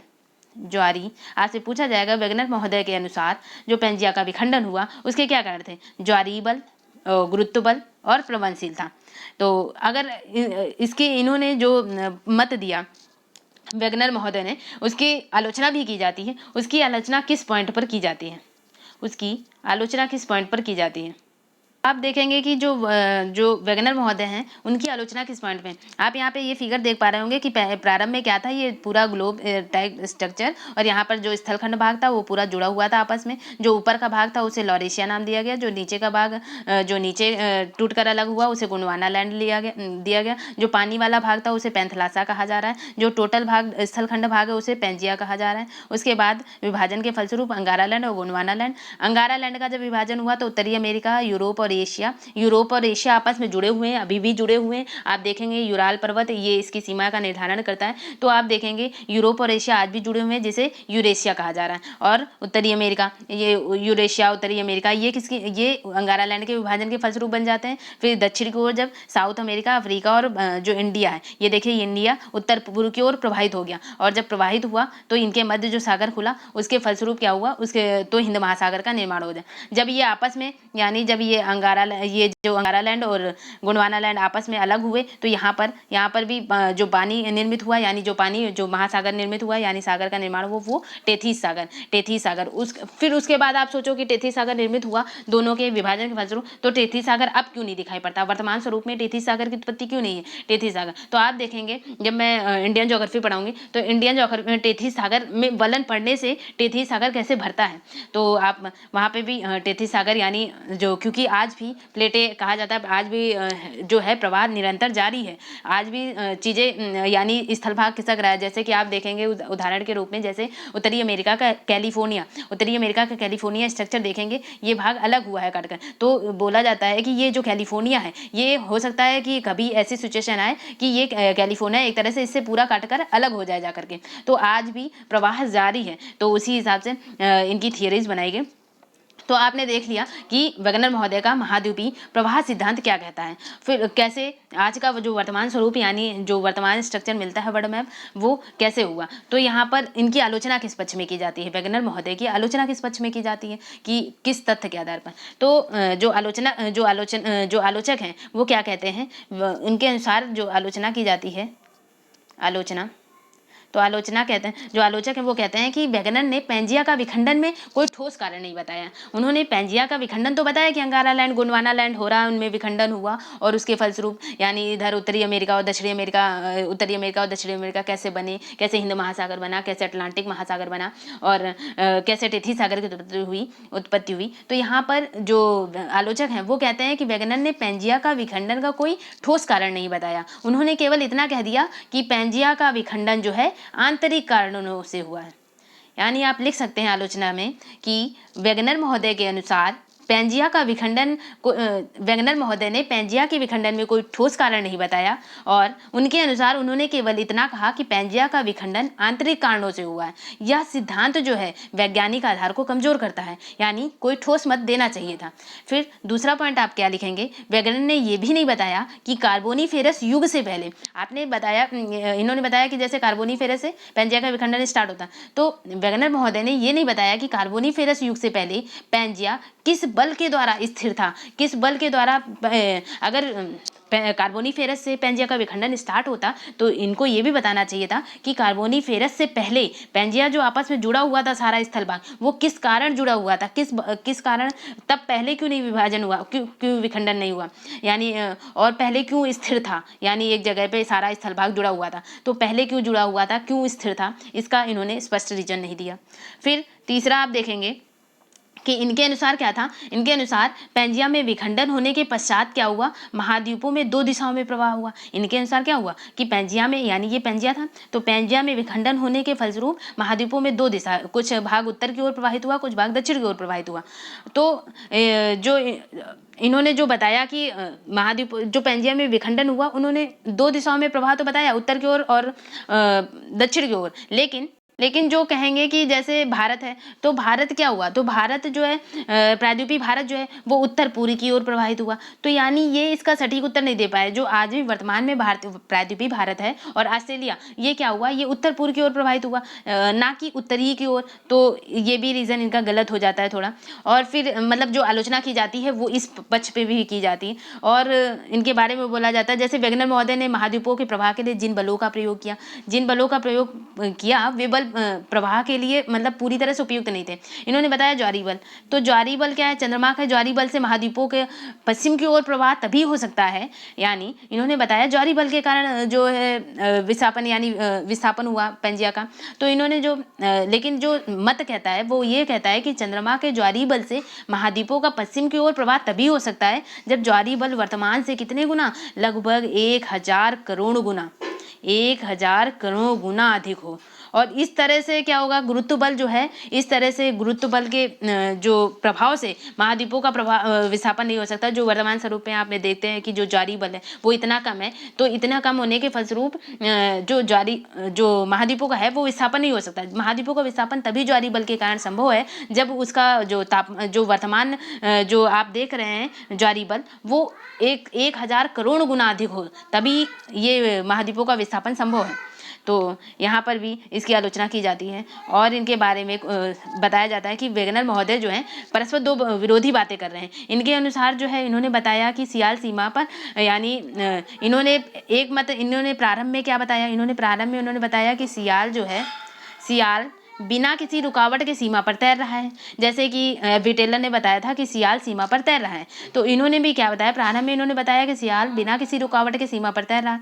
बाद में जब वलित पर्वत हो रहे हैं, वलित पर्वतों से जैसे रॉकीज और एंडीज पर्वतों की उत्पत्ति हो रही है, तो बाद में वलित पर्वतों की उत्पत्ति की व्याख्या करते समय इन्होंने क्या बता दिया, इन्होंने बताया कि दोनों महाद्वीप पश्चिम की ओर प्रवाहित हो रहे थे, तो सियाल सीमा से टकरा गया। यानी इन्होंने बताया कि जैसे रॉकीज और एंडीज पर्वतों की जो निर्माण हुआ, तो रॉकीज और एंडीज पर्वतों का निर्माण कब होगा, यानी जब इनमें वलन पड़ा होगा, वलन और गाद पड़ने से इनकी रॉकीज और एंडीज पर्वतों की उत्पत्ति हो सकती है। तो जब ये व्याख्या दे रहे थे तो इन्होंने बताया कि सियाल सीमा से टकरा गए, और जब ये मत दे रहे थे तब इन्होंने बताया कि सियाल सीमा पर तैर रहा था, यानी दोनों में से कोई एक ही बात सही हो सकती है। इस आधार पर इनकी जो आलोचना की जाती है कि दोनों में से एक ही बात सही हो सकती है। फिर आप देखेंगे इनकी आलोचना में एक पॉइंट और आता है कि जैसे इन्होंने बताया कि अटलांटिक महासागर में क्या था कि उत्तर और दक्षिण दिशा में विस्तृत एक जो मध्य महासागरीय कटक पाया जाता है। आप देखोगे अटलांटिक महासागर, अगर वर्तमान स्वरूप में देखोगे तो अटलांटिक महासागर में एक कटक पाया जाता है, यानी यहाँ उत्तरी अमेरिका अलग है और ये दक्षिणी अमेरिका। ये अटलांटिक महासागर जो बीच में है, तो उसके मध्य में कुछ उठा हुआ भाग है, जिसको उठे हुए भाग को क्या कहा जाता है, कटक कहा जाता है। तो जो अटलांटिक महासागर में उत्तर दक्षिण दिशा में, यानी उत्तर में जो कटक है और दक्षिण में, यानी दोनों का कटक जो है आपस में जुड़ा हुआ। तो यहाँ पर आप देखेंगे तो इन्होंने बताया कि दोनों तट, इन्होंने जो आंत महासागर के दोनों तट क्या है, परस्पर जुड़े हुए थे, दोनों तट। तो आप देखेंगे जो अटलांटिक महासागर में उत्तर और दक्षिण दिशा में विस्तृत एक जो कटक पाया जाता है, तो अगर इन्होंने बताया कि जो आंध्र महासागर के अगर दोनों तट आपस में जुड़े हुए थे, तो अटलांटिक कटक उस समय कैसे निर्मित था, उस समय कहाँ था जब ये इनका निर्माण हुआ, यानी अटलांटिक महासागर में जो कटक बना, अगर उत्तर दक्षिण दिशा की ओर प्रवाहित हो रहे थे उत्तरी अमेरिका दक्षिणी अमेरिका, तो उस समय कटक क्यों नहीं बना हुआ था। तो इस संदर्भ में अटलांटिक कटक के बारे में, जो अटलांटिक महासागर में जो कटक है उसकी उत्पत्ति के बारे में भी जो वेगनर महोदय का सिद्धांत है वो पूरी तरह से मौन है। इस सिद्धांत पर इनकी आलोचना की जाती है। यानी आपने आलोचना किस पॉइंट पर देखी, तो इन्होंने इनकी आलोचना निम्नलिखित बिंदुओं पर की जाती है कि ये कहा जाता है कि इन्होंने जो पैंजिया का विखंडन है उसके लिए कोई ठोस कारण नहीं बताया कि किस कारण से आंतरिक, अगर कार्बोनिफेरस युग में पैंजिया का विखंडन स्टार्ट हुआ तो कार्बोनिफेरस के युग से पहले जो पैंजिया स्थिर अवस्था में था और पैंथलासा पर तैर रहा था वो किस कारण से स्थिर था, इसका भी ये सही जवाब नहीं दे पाते, मतलब इनका सिद्धांत नहीं देता है। और इन्होंने जैसे बताया कि जो वैगनर महोदय ने बताया कि ज्वारीय बल के प्रभाव के फलस्वरूप इनमें विस्थापन स्टार्ट हुआ। तो ज्वारीय बल जब वर्तमान स्वरूप से 1000 करोड़ गुना अधिक होगा तभी ये जो महाद्वीपों का विस्थापन संभव हो सकता है। तो इतना ज्वारीय बल 1000 करोड़ गुना अधिक होना, तो ये भी कम पॉसिबिलिटी लगती। तो इस मतलब इस बेसिस पे इन्होंने बताया सियाल सीमा पर तैर रहा है। लेकिन जब व्याख्या दी तो इन्होंने बताया सियाल सीमा के आपस में टकराने के फलस्वरूप रॉकीज और एंडीज पर्वतों के निर्माण हो जाता है। तो दोनों परस्पर विरोधी बातें इन्होंने कह दी। और अटलांटिक कटक जो है, अटलांटिक महासागर में जो कटक की उत्पत्ति हुई, वो उस पर भी इनका जो मत है, यानी जो वैगनर महोदय का मत है, वो मौन है पूरी तरह से। तो इस आधार पर वैगनर महोदय की आलोचना की जाती है। जो सिद्धांत की है उनकी आलोचना भी की जाती है। और महाद्वीपीय वैगनर का महाद्वीपीय प्रवाह सिद्धांत आपने देखा, बहुत फेमस है और बहुत मतलब बहुत ज़्यादा इससे क्वेश्चन भी बनते हैं। वैगनर के महाद्वीपीय प्रवाह सिद्धांत से आपसे क्वेश्चन पूछ दिया जाएगा, महाद्वीपीय प्रवाह सिद्धांत पर संक्षिप्त टिप्पणी लिखें। तो आपको ये सारी चीज़ें पेंजिया, पेंथलासा और ये सारी चीज़ें एक्सप्लेन करनी पड़ेंगी। ठीक है, नेक्स्ट हम लोग चलते हैं कि वैगनर के महाद्वीपीय प्रवाह सिद्धांत के बाद जो वर्तमान स्वरूप यानी जो वर्तमान स्ट्रक्चर देखते हैं, जैसे कि अगर हम लोग देखें जो वर्तमान स्ट्रक्चर हम लोग देखते हैं, एक सेकेंड, तो आप यहाँ देखेंगे कि ये वर्तमान स्ट्रक्चर है वर्ल्ड का। तो यहाँ आप देखेंगे ये उत्तरी अमेरिका बना और ये दक्षिणी अमेरिका, ये अटलांटिक महासागर बना है इसके आकार का।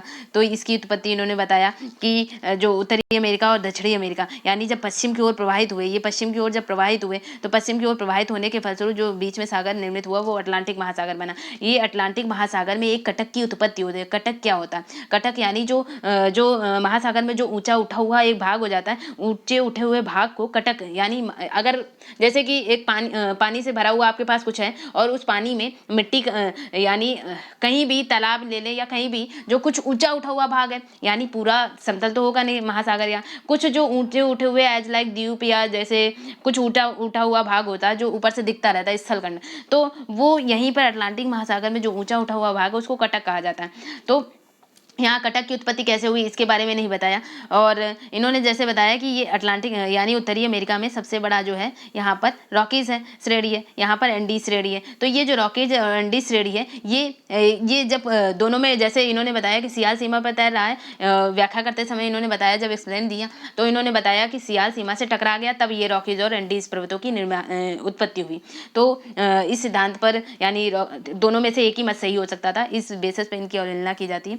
तो आप देखेंगे कि वर्तमान स्ट्रक्चर क्या है, यूरोप, यहाँ पे उत्तरी अमेरिका, दक्षिणी अमेरिका। आप देखेंगे ये जो भारत है ये कैसे, ये उत्तर पूर्व की ओर, इसके उत्तर पूर्व की ओर प्रवाह होने से ही प्रायद्वीपीय भारत की उत्पत्ति हुई है। और फिर आप देखेंगे अगर इसका विभाजन तो हुआ था, तो उसके विभाजन के फलस्वरूप आपसे क्वेश्चन कैसे बनते हैं, आपसे क्वेश्चन ये पूछा जाएगा, अंगारा उत्तरी अमेरिका किससे टूटकर अलग हुआ? अंगारा लैंड से। या फिर यूरोप और एशिया किससे टूटकर अलग हुआ? अंगारा लैंड से। आप अभी भी देखेंगे, ये देखिए ये यूरोप कॉन्टिनेंट और ये एशिया कॉन्टिनेंट, आज भी ये यूरोप और एशिया कॉन्टिनेंट आपस में जुड़े हुए हैं। यानी यहाँ पर आप देखेंगे जो 7 जो महाद्वीप हैं वो अलग अलग हो गए, जैसे उत्तरी अमेरिका, दक्षिणी अमेरिका, अफ्रीका, ये सारे अलग अलग हो गए, लेकिन ये भाग आपस में अभी भी जुड़ा हुआ है, इसलिए यूरेशिया कहा जाता है सम्मिलित रूप से। तो आप देखेंगे इनमें अभी भी विभाजन नहीं हुआ। जैसे मैंने कहा कैलिफोर्निया, तो आप देखेंगे वर्तमान स्ट्रक्चर, अगर ये कैलिफोर्निया आप देखेंगे वर्तमान स्ट्रक्चर, अगर ये देखें ये क्या है, ये कैलिफोर्निया, ये रीजन देखेंगे, ये देखिए अगर ये भाग आप देखिए, ये भाग कभी भी टूटकर कट कर इससे अलग हो सकता है, और ये अलग होने के बाद हो सकता है विस्थापन के फलस्वरूप इधर निर्मित हो जाए या इधर निर्मित हो, इसका विस्थापन कहाँ हो जाए जा करके। तो इसी फलस्वरूप यानी पंजिया में यानी जो स्थल भाग है विस्थापन के फलस्वरूप ये जो निर्मित हुए, ये विस्थापन के फलस्वरूप निर्मित हुए, ये ऐसा अनुमान लगाया जाता है। तो ये तो रहा वैगनर का महाद्वीपीय प्रवाह सिद्धांत। वैगनर के महाद्वीपीय प्रवाह सिद्धांत से अगर आपसे पूछा जाए जैसे अफ्रीका, ऑस्ट्रेलिया, उत्तरी अमेरिका और दक्षिणी अमेरिका में से कौन सा भाग गोंडवाना लैंड का भाग नहीं है, अगर आपसे क्वेश्चन, आप बताएं आंसर इसका, सोचें। अगर आपसे पूछा जाए अफ्रीका, ऑस्ट्रेलिया, उत्तरी अमेरिका और दक्षिणी अमेरिका में से कौन सा गोंडवाना लैंड का भाग नहीं है, आपका आंसर क्या होगा, सोचिए। तो आपका आंसर क्या होना चाहिए? उत्तरी अमेरिका। क्यों? हमने किसका नाम लिया? हमने लिया अफ्रीका, हमने किसका नाम लिया? अफ्रीका, ऑस्ट्रेलिया और दक्षिणी अमेरिका। और एक क्या नाम दिया, उत्तरी अमेरिका।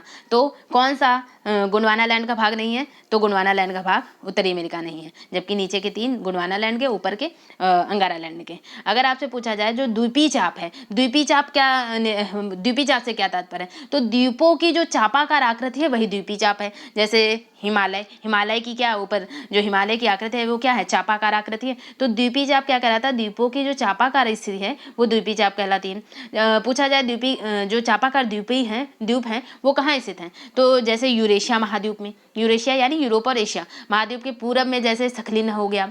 जैसे द्वीपीय चाप कहाँ निर्मित होंगे, तो सखलिन, ये सखलिन आप देखें, ये देखिए जैसे ये क्यूराइल है, ये क्यूराइल द्वीप समूह है, ये देखिए चापाकार आकृति। सखलिन द्वीप समूह अगर आप देखेंगे तो ये देखिए सखलिन द्वीप समूह, तो आप यहाँ पे क्या देख पाएंगे कि जो चापाकार आकृति है, जैसे क्यूराइल द्वीप समूह हो गया, सखलिन हो गया, जापान हो गया, ये जापान हो गया, उत्तरी अमेरिका, ये देखिए ये जापान हो गया, ये क्यूराइल हो गया, सखलिन हो गया, सखलिन हो गया। और फिर उसके बाद जैसे जापान हो गया, ताइवान हो गया, ये ताइवान आप देख पाएंगे, मैं बड़ा कर दूं, ये देखिए ताइवान। और फिर उसके बाद जैसे फिलीपींस हो गया, ये फिलीपींस आप देख पा रहे होंगे, मैं जूम कर देती हूँ, आप देख लीजिए, ये देखिए ये फिलीपींस हो गया, ये फिलीपींस हो गया, ये ताइवान है, ये जापान, और ये क्यूराइल द्वीप समूह, सखलिन द्वीप समूह, और उसके बाद फिलीपींस।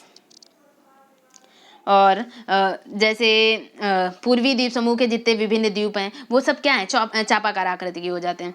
अब अगर आपसे पूछा जाए द्वीपीय चापों की, अगर आपसे पूछा जाए जो चापी द्वीप हैं इनकी उत्पत्ति का कारण क्या है, अगर आपसे पूछा जाए चापी जो द्वीप हैं, द्वीपों की उत्पत्ति का क्या कारण है, तो आप क्या बताएंगे, जो प्रशांत प्लेट का यूरेशियाई प्लेट से नीचे की ओर जो अधोगमन हो जाएगा, यानी प्रशांत प्लेट जो है, ये सारे प्रशांत महासागर में द्वीप है, तो प्रशांत प्लेट जो है, प्रशांत प्लेट का जो यूरेशिया प्लेट, यूरोप और एशिया वाली प्लेट के नीचे जो है अधोगमन में, अभी इसको और अच्छे से आप समझ जाएंगे जब मैं प्लेट टेक्टोनिक थ्योरी, अब दूसरा हम लोग पढ़ते हैं प्लेट टेक्टोनिक थ्योरी, जिससे आपकी और क्लियरिटी आ जाएगी, कैसे महाद्वीप और महासागरों की उत्पत्ति हुई, कैसे प्लेटें अलग हुई, किनको प्लेटें कहा जा रहा है। ठीक है, तो नेक्स्ट हम लोग पढ़ने जा रहे हैं महाद्वीपी जो प्लेट विवर्तन की सिद्धांत, प्लेट टेक्टोनिक। तो अब हम लोग यहाँ पे नेक्स्ट जो पढ़ने जा रहे हैं वो प्लेट टेक्टोनिक थियरी पढ़ने जा रहे हैं, प्लेट टेक्टोनिक थियरी। इस टॉपिक को शुरू करने से पहले मैं आपसे एक क्वेश्चन पूछूं, जैसे कि अगर आपसे पूछ दिया जाए स्थलखंड भाग किस गोलार्ध को कहते हैं, स्थलखंड भाग की संज्ञा किसको दी गई, तो उत्तरी गोलार्ध को। क्यों, क्योंकि उसमें स्थलखंड भाग ज़्यादा था, इसलिए उत्तरी गोलार्ध को स्थलखंड, और जलखंड की संज्ञा किसको दी गई, तो दक्षिणी गोलार्ध। ठीक है, इस क्वेश्चन के साथ हम लोग प्लेट टेक्टोनिक थियरी स्टार्ट करते हैं। Plate tectonic theory, plate tectonic theory. ठीक है, तो यहाँ पर हम लोग प्लेट टेक्टोनिक थियरी के बारे में स्टार्ट करने जा रहे हैं। तो सबसे पहले यहीं से क्वेश्चन बन जाता है कि प्लेट क्या होता है। प्लेट क्या होता है, प्लेट जो है स्थलीय दृढ़ भूखंड को क्या कहते हैं, प्लेट कहते हैं। अगर आपसे पूछा जाए प्लेट किसे कहते हैं, तो स्थलीय दृढ़ भूखंड को क्या कहेंगे, प्लेट कहते हैं। जो पृथ्वी का निर्माण हुआ है ये विभिन्न प्लेटों से हुआ है। अगर पृथ्वी का निर्माण जो है विभिन्न प्लेटों से हुआ है, इन प्लेटों के स्वभाव और प्रवाह से जो संबंधित अध्ययन है, इन प्लेटों का जो प्रभाव हुआ और जो स्वभाव हुआ, इन प्लेटों के जो स्वभाव और प्रवाह से संबंधित जो अध्ययन है उसको क्या कहते हैं, प्लेट विवर्तनिकी सिद्धांत, यानी plate tectonic theory. Plate tectonic theory को हिंदी में क्या कहेंगे, प्लेट विवर्तनिकी सिद्धांत। तो आपसे पूछा जाए प्लेट क्या है, तो पृथ्वी का जो ऊपर का जो दृढ़ स्थलीय भूखंड है, यानी पृथ्वी के ऊपर का जो दृढ़ स्थलीय भूखंड है, दृढ़ स्थलीय भूखंड है, जो भूखंड जो अपने नीचे क्या है, जो अपने नीचे ये जो दृढ़ स्थलीय भूखंड है वो किसी ना किसी मंडल के ऊपर, यानी जो भूप्रपटी यानी क्रस्ट है, आपने देखा, इसीलिए आपने क्रस्ट मेंटल कोर पढ़ लिया कि जो क्रस्ट है वो मेंटल के ऊपर क्या है, क्रस्ट जो है वो मेंटल के ऊपर तैर रही है। अभी जो थियरीज देखी आपने, वेगनर का महाद्वीपीय सिद्धांत देखा, एफ बी टेलर का देखा, तो क्या है, हर चीज जो है मेंटल के ऊपर तैर रही है, यानी ऊपर वाली जो परत है वो तैरने की अवस्था में। यहाँ पर क्या हो रहा है कि जो यहाँ पर जैसे प्लेट देख रहे हैं, तो प्लेट क्या है, ऊपर का जो दृढ़ स्थलीय भूखंड है वो अपने नीचे क्या किए, वो अपने नीचे जो अपेक्षाकृत जो अधिक घनत्व वाला दुर्बलता मंडल है, यानी जिसको हम लोग कह रहे थे जोन ऑफ लो वेलोसिटी, यानी यहाँ जो है अधिक घनत्व वाला जो अधिक अधिक घनत्व वाला जो दुर्बलता मंडल के ऊपर क्या कर रहा है, तैरती हुई अवस्था में, जो तैरती हुई अवस्था में है, अधिक घनत्व वाले दुर्बलता मंडल के ऊपर क्या है, तैरती हुई अवस्था में है, जिसको क्या कह रहे हैं, प्लेट कह रहे हैं। तो प्लेट यहाँ पर आप समझ पाएंगे, अगर मैं आपको प्लेट टेक्टोनिक थियरी बताने जा रही हूँ, तो जैसे यहाँ पर आप देख पाएंगे, यहाँ पर आप देख पाएंगे कि ये देखिए, जैसे आपने क्रस्ट मेंटल और कोर के बारे में अध्ययन किया, क्रस्ट मेंटल और कोर के बारे में जब अध्ययन किया आपने, तो आपने देखा ऊपर वाला भाग जो था वो लिथोस्फेयर कहा जा रहा था, और जो स्टेनोस्फेयर क्या था, एस्टेनोस्फेयर जो है, आप यहाँ देखेंगे रासायनिक संगठन में क्रस्ट, मेंटल और कोर, आपने जैसे ये स्ट्रक्चर बनता था, जैसे ये स्ट्रक्चर बनता था, और इसी स्ट्रक्चर को यानी जो ये है काट कर इसको अलग अलग कर दिया जाए, और इसको अलग अलग करने के बाद ये दर्शाया गया यहाँ पर। तो आप यहाँ देखेंगे जो क्रस्ट है वो क्रस्ट है, क्रस्ट में किसकी अधिकता है, सियाल की, जो मेंटल है उसमें सीमा की अधिकता है, यानी सीमा सिलिका और मैग्नीशियम पाया जा रहा है, जो नीफे है निकिल और फेरस पाया जा रहा है, यहाँ पर सिलिका और एल्यूमिनियम, सिलिका मैग्नीशियम, निकिल और फेरियम या फेरस। तो यहाँ पर आप देखेंगे क्रस्ट, मेंटल और कोर, क्रस्ट की ऊंचाई 0 से 30, क्रस्ट की ऊंचाई 0 से 30, मेंटल 30 से 2900, और कोर जो है 2900 से 6371 तक की पाया जा रहा है। जो क्रस्ट था, क्रस्ट को लिथोस्फेयर कह रहे थे, और लिथोस्फेयर जो क्षेत्र था स्थल मंडल, लिथोस्फेयर में जो मेंटल का भी कुछ भाग आ जा रहा था, तो 0 से 200 तक की वो लिथोस्फेयर है, और फिर 200 से 360 तक की एस्थेनोस्फेयर कह रहे हैं। एस्थेनोस्फेयर को zone of low velocity, zone of low velocity, दुर्बलता मंडल का क्षेत्र, जोन ऑफ लो वेलोसिटी यानी दुर्बलता मंडल का क्षेत्र कहते हैं एस्टेनोस्फेयर। कहाँ पर, जो मेंटल है, मेंटल में 200 से 360 किलोमीटर, 200 से 360 किलोमीटर की जो सीमा रेखा है, यहाँ पर जो भाग पाया जा रहा है उसको क्या कहा जा रहा है, उसको एस्थेनोस्फेयर कह रहे हैं, जबकि लिथोस्फेयर ऊपरी भूपृष्ठ पर, और जो मध्य मंडल है उसको मीजोस्फीयर कह रहे हैं, और मीजोस्फीयर या आपने देखा था पेरिस्फीयर जिसको कहा जा रहा था, और जो कोर है वहाँ पर बेरिस्फीयर कह रहे थे, यानी गंभीर मंडल। ठीक है, आई होप समझ गए होंगे। तो लिथोस्फेयर 0 से 200 तक की, एस्थेनोस्फेयर की ऊंचाई कितनी है, एस्थेनोस्फेयर की ऊंचाई 200 से 360 किलोमीटर, और जो मीजोस्फेयर है वो 2800 तक की, और गंभीर मंडल यानी जो बेरिस्फीयर है 6370 या 371। तो आप क्या देखेंगे, जो लिथोस्फेयर था वो क्रस्ट और प्लस मेंटल, क्योंकि क्रस्ट की मोटाई कितनी थी 0 से 30 तक की, तो लिथोस्फेयर में क्या आ जा रहा, crust plus mental, crust plus mental, जो मेंटल का ऊपरी भाग है, क्रस्ट प्लस मेंटल किस में आ रहा है, लिथोस्फेयर में। एस्थेनोस्फेयर क्या है, एस्थेनोस्फेयर जो है अर्ध ठोस अवस्था में है।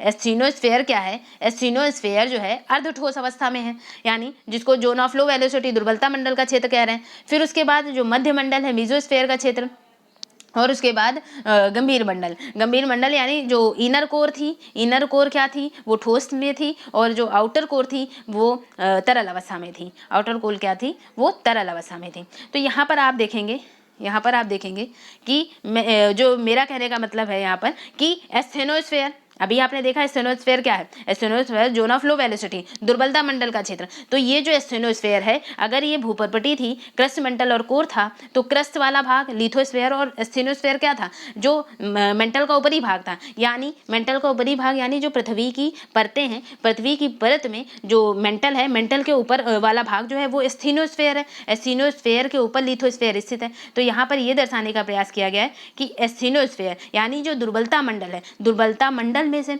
ऊपर जो होगा, इसके एस्थेनोस्फेयर के ऊपर क्या होगा, महाद्वीप होंगे, महासागर होंगे, जो हमें विजिबल है, जहाँ पर हम लोग रह रहे हैं। तो हमें क्या दिखता है, हमें महाद्वीप और महासागर दिखते हैं आसपास। तो यहाँ पर जो दर्शाने का प्रयास किया गया, जो ऊंचाई है वो किसको दर्शा रही है, जो ऊंचाई है वो महाद्वीपीय प्लेट को दर्शा रही है। महाद्वीपीय प्लेट यानी जो आप कह रहे थे उच्चावच क्या होता है, जो उच्चावच क्या है, जो महाद्वीपीय प्लेट है, यहाँ पर ऊंचाई क्या होगी, यहाँ पर क्रस्ट की ऊंचाई, आपने देखा था क्रस्ट की ऊंचाई जो है महाद्वीपों पर ज्यादा होती है, 0 से 30 किलोमीटर की ऊंचाई, 30 किलोमीटर तक महाद्वीपों पर, महासागरों पर कम होती। तो यहाँ पर क्या है, महासागरीय प्लेट है, तो महासागरों पर क्रस्ट की मोटाई 5 किलोमीटर के आसपास, और जो पर्वतीय क्षेत्र थे, पर्वतीय क्षेत्रों पर महाद्वीपों की ऊंचाई यानी क्रस्ट की जो ऊंचाई थी वो 70 से 100 किलोमीटर तक की होती थी। तो आपने देखा कि ये क्या है, ये महाद्वीपीय प्लेट को दर्शा रहा कि महाद्वीपीय प्लेट पर क्रस्ट की मोटाई यहाँ पर कम है, और ये क्या है, ये महासागरीय प्लेट को दर्शा रहा, महासागरीय प्लेट पर क्रस्ट की मोटाई कम है, और ये क्या है, ऊंचाई वाले भाग पर ये महाद्वीपीय प्लेट है, यहाँ पर जो क्रस्ट की मोटाई है वो ज़्यादा है। तो आई थिंक आप समझ गए होंगे, महाद्वीपीय परत 40 किलोमीटर या 30 किलोमीटर तक की। ये क्या है, अगर ये ऊपर वाला भाग जो था वो लिथोस्फीयर यानी स्थल मंडल को लिथोस्फीयर कह रहे हैं, और जो दुर्बलता मंडल यानी मेंटल में स्टार्टिंग का जो 200 से 360 किलोमीटर की गहराई तक के जो भाग है उसको एस्थिनोस्फीयर कहा जा रहा है। एस्थिनोस्फीयर मतलब दुर्बलता मंडल का जो क्षेत्र है, जोन ऑफ लो वेलोसिटी।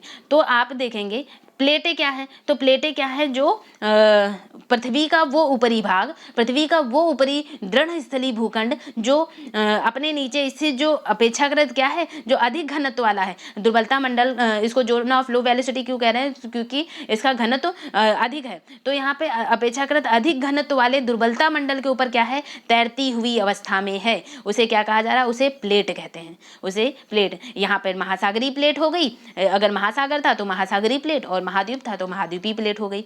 तो पृथ्वी का जो ऊपरी दृढ़ स्थलीय भूखंड है एक क्रमबद्ध पट्टी के रूप में नहीं है, अनेक प्लेटों में विभाजित है। यानी जो ये महाद्वीपीय हैं, महाद्वीपीय प्लेट हैं, तो ये एक ही पट्टी के रूप में जैसे यहाँ दर्शाया जा रहा, वहाँ ऐसे नहीं है, वो क्या है, कई पट्टियों यानी कई पट्टी के रूप में, जो दृढ़ स्थलीय भूखंड है वो क्रमबद्ध पट्टी के रूप में नहीं है, जो इसमें अनेक प्लेटें हैं, इनमें अनेक प्लेटें हैं। तो जो इन प्लेटों का जो स्वभाव है और गति है, इसके अध्ययन को हम क्या कह रहे हैं कि ये जो प्रवाह हो रहा है और उस प्रवाह के फलस्वरूप जैसे उत्तरी अमेरिका दक्षिणी अमेरिका बन रहे हैं, यूरोप और एशिया का निर्माण हो रहा, तो यानी प्लेटों में विस्थापन हो रहा। तो प्लेटों में विस्थापन हो रहा तो इनकी जो स्वभाव है, इनका जो गति है, किसका, ये महाद्वीपीय प्लेटों का जो स्वभाव है और गति है, इसके अध्ययन को हम लोग क्या कह रहे हैं, इसके अध्ययन को हम लोग प्लेट टेक्टोनिक थ्योरी या प्लेट विवर्तनिकी कहते हैं। तो क्योंकि प्लेटें गति कर रही हैं, जिसके फलस्वरूप क्या होगा, जिसके परिणाम स्वरूप क्या होगा, इसके किनारे जो है वो परिलक्षित होते हैं। परिलक्षित इन द सेंस क्या है कि प्लेटें अगर गति कर रही हैं तो कुछ प्लेटें यानी प्लेट आपस में टकरा सकती हैं। प्लेट और महाद्वीपीय सागर आपस में, यानी महाद्वीप और महासागर, तो महासागर जो है, महाद्वीप जो है ऊपर महासागर के ऊपर तैरती हुई अवस्था में हो सकते हैं, या फिर यानी महासागरीय प्लेट नीचे हो जाएगी और महाद्वीपीय प्लेट ऊपर हो जाएगी, और जैसे दो महाद्वीपों के बीच टक्कर हो सकती है, दो महासागरों के बीच, या फिर एक महासागर और एक महाद्वीपीय के बीच। यानी तो जब महासागर और महाद्वीप की हो रही होगी तो महासागर चूंकि स्थलखंड भाग है तो दृढ़खंड भाग जो है उसके ऊपर स्थित हो जाएगा। तो यहाँ पर ये दर्शा रहा है कि इसके जो किनारे होंगे वो परिलक्षित होंगे, और जो किनारे इन द सेंस जैसे रॉकीज हो गए, एंडीज हो गए, इन पर्वतों की उत्पत्ति हो रही है। तो यहाँ पर हम लोग प्लेट टेक्टोनिक थ्योरी में यही पढ़ेंगे कि जो वर्तमान स्वरूप में यूरोप, एशिया, जो 6 प्लेटें, प्लेट टेक्टोनिक थ्योरी में जो 6 प्लेटें आप यहाँ देख पा रहे होंगे, ये जो 6 प्लेटें बनी वो 6 प्लेटें कैसे निर्मित हुई। 6 प्लेटें कौन कौन सी हैं, जैसे यूरेशिया प्लेट, यानी आपसे पूछा जाएगा प्लेट विवर्तनिकी सिद्धांत या प्लेट टेक्टोनिक थ्योरी के अनुसार जो विभाजन हुआ, यानी जो प्लेटों का विभाजन हुआ, वो प्लेटें मुख्यतः कितने भागों में विभाजित हुआ। तो मुख्यतः जो अध्ययन की दर से हम लोग पढ़ते हैं वो 6 प्लेटों के बारे में पढ़ते हैं। मूलतः 6 प्लेटें, कौन कौन सी 6 प्लेटें प्लेट टेक्टोनिक थ्योरी में निर्मित हुई जो बनी। तो यूरेशिया प्लेट, यूरेशियन प्लेट में क्या हो जाएगा, यूरोप और एशिया दोनों आ गए, यानी 2 कॉन्टिनेंट हो गए। यूरेशियन प्लेट हो गया। एक Indo Australian plate, Indonesia Australia, India Australia, तो इंडो ऑस्ट्रेलियन प्लेट बनी। एक क्या बनी, अफ्रीकन प्लेट, यानी अफ्रीका कॉन्टिनेंट वाली बात अलग हो गई, यानी अफ्रीका कॉन्टिनेंट अलग हो गया, अफ्रीकन प्लेट बनी। और एक क्या हुई, अमेरिकन प्लेट, यानी उत्तरी अमेरिका और दक्षिणी अमेरिका इससे बन जाएंगे, अमेरिकन प्लेट कह दिया गया। एक हो गई पैसिफिक प्लेट, यानी महासागरीय भी तो प्लेट है, महासागरीय प्लेटों में एक हो गई पैसिफिक प्लेट, यानी ये जल वाला भाग हो गया पैसिफिक प्लेट। एक क्या हो गई, अंटार्कटिका प्लेट, जो अवशिष्ट भाग बच गया तो अंटार्कटिका प्लेट का निर्माण कर देगा, तो यानी अंटार्कटिका प्लेट। आप 6 प्लेटें नोट करें। प्लेट टेक्टोनिक थ्योरी के अनुसार जो है अध्ययन की दर से हम मुख्यतः 6 प्लेटों के बारे में पढ़ते हैं। वो 6 प्लेटें कौन सी हैं, Eurasia plate, Indo Australia plate, African plate और अमेरिकन प्लेट, पैसिफिक प्लेट और अंटार्कटिका प्लेट। ठीक है। तो आप देखेंगे ये जो प्लेटें हैं, इस संकल्पना का उद्भव कहाँ से हुआ, यानी ये प्लेटें कैसे विभाजित हुई। ये मुख्यतः 6 प्लेटें हो जाती है और छोटी छोटी कम से कम 20 प्लेटें हैं। अगर आप देखोगे, इसका फिगर मैं दिखाऊं, हाँ ये देखिए आप यहाँ पर, तो आप देखेंगे कि जब ये यूरेशियन प्लेट आप देखेंगे, ये देखिए यूरेशियन प्लेट, यूरेशियन प्लेट में क्या क्या सम्मिलित है, यूरोप और एशिया वाला रीजन यूरेशियन प्लेट हो गया। फिर इंडो ऑस्ट्रेलियन प्लेट, ये देखिए इंडो ऑस्ट्रेलियन प्लेट, जिससे क्या होगा, इंडिया अलग होगा जाकर, ऑस्ट्रेलिया ये काट कर अलग हो गया आके। ये देखिए अफ्रीकन प्लेट से अफ्रीका बन गया, और अमेरिकन प्लेट से क्या हो गया, ये अमेरिकन प्लेट से उत्तरी अमेरिका दक्षिणी अमेरिका बन जाएगा। ये देखिए पैसिफिक प्लेट, प्रशांत महासागर से जो बचा भाग, जो जल वाला भाग था, वो प्रशांत महासागर का निर्माण हो जाएगा। अंटार्कटिका प्लेट जो नीचे की ओर है, वो अंटार्कटिका प्लेट का निर्माण करती है। तो छोटी छोटी अन्य प्लेटें हो जाती हैं, अन्य छोटी छोटी कम से कम 20 प्लेटें हैं, जिनमें से जो कुछ मेन हैं, तो उनमें से देखेंगे आप नजका प्लेट, नजका प्लेट जैसे आप देखेंगे, ये देखिए नजका प्लेट, और अरेबियन प्लेट, यहाँ पे जुआन डी फुका, और यहाँ पर आप देख पाएंगे अरेबियन प्लेट शायद नहीं दर्शाया गया है, कैरेबियन प्लेट, ये देखिए कैरेबियन प्लेट हो गया, और नजका प्लेट हो गया। ठीक है, यहाँ पर छोटी छोटी सिर्फ 2 ही प्लेटें दर्शाई गई, जबकि जैसे होती क्या है, अन्य जो अन्य छोटी छोटी प्लेटें हैं उनमें से जैसे फ्यूजी प्लेट हो गया, Fiji plate, Nazca plate, Arabian plate, Arabian और फ्यूजी प्लेट, नजका प्लेट आपने देख लिया, Caribbean plate, Caroline plate, Scotia plate, ऐसे करके आप देखेंगे कम से कम 20 छोटी छोटी प्लेटें हो जाती, कोकोस प्लेट, और जैसे महासागरीय प्लेटों, महाद्वीपीय प्लेटों में। तो यहाँ पर आप देखेंगे कि छोटी छोटी कई प्लेटें हैं, कम से कम 20, और जो मेन 6 प्लेटें हैं, यानी प्लेट टेक्टोनिक थियरी में जो 6 प्रमुख प्लेटें हैं, उनके बारे में आपने देखा कि कौन कौन सी 6 प्लेटें। ये जो 6 प्लेटें हैं, ये 6 प्लेटें कैसे निर्मित हुई, ये 6 प्लेटें अपने नीचे जो अधिक घनत्व वाला, यानी ये क्या बताया गया, आपने यहाँ देखा कि ये जो 6 प्लेटें बनी, ये 6 प्लेटें कैसे निर्मित हुई, तो इनके नीचे जो एस्थेनोस्फीयर यानी दुर्बलता मंडल, ये यहाँ क्या बताया जा रहा है, जो ये 6 प्लेटें हैं, ये अपने ऊपर स्थित, ये जो 6 प्लेटें हैं, आपने नाम भी देखा और स्ट्रक्चर भी देखा, तो ये जो 6 प्लेटें हैं, ये 6 प्लेटें अपने नीचे जो है एस्थेनोस्फीयर यानी दुर्बलता मंडल के ऊपर क्या हुई, जो अपेक्षाकृत अधिक घनत्व वाला था, इसके ऊपर तैरती हुई स्थिति में है। तो जब ये तैरती हुई प्रतीत हो रही हैं, तो वर्तमान जो महाद्वीप और महासागर भाग, इन्हीं प्लेटों के ऊपर क्या हुआ, ये जो 6 प्लेटें थी, तो वर्तमान महाद्वीप और महासागरीय भाग इन्हीं प्लेटों के ऊपर जो तैरती हुई स्थिति में है, इन्हीं प्लेटों के रूप में है, इन्हीं प्लेटों के ऊपर हैं जो 6 प्लेटें हैं। इन्हीं में तो आपने देखा महाद्वीप और महासागर, इन्हीं में से जो 7 महाद्वीप और प्रशांत महासागर यानी पानी वाला इलाका जो है, पानी वाला जो क्षेत्र है, वो किससे बना, इन्हीं महाद्वीपों और इन्हीं प्लेटों से बना, इन्हीं 6 प्लेटों से मिलकर बना।